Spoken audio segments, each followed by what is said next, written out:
Yan guys, kinarga ko na guys. Kinarga ko na kay hindi kami mabilis maglakad pag pabayaan ko siyang maglalakad. Hindi kami mabilis. Tuwa siya guys kasi siya naghahawak sa payong. Oh. Wala mang init. Kasi hapon na. Wala nang init.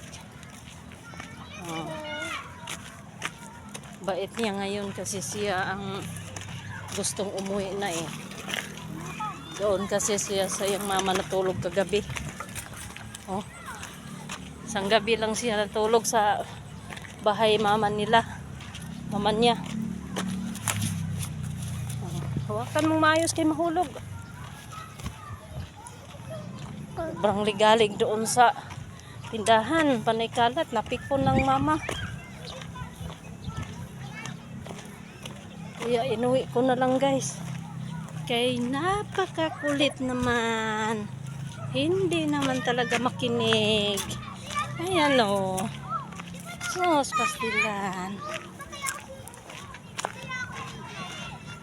Yan siya. Kasi nga ba, siya lang nag-isang maliit. Kaya magpasaway.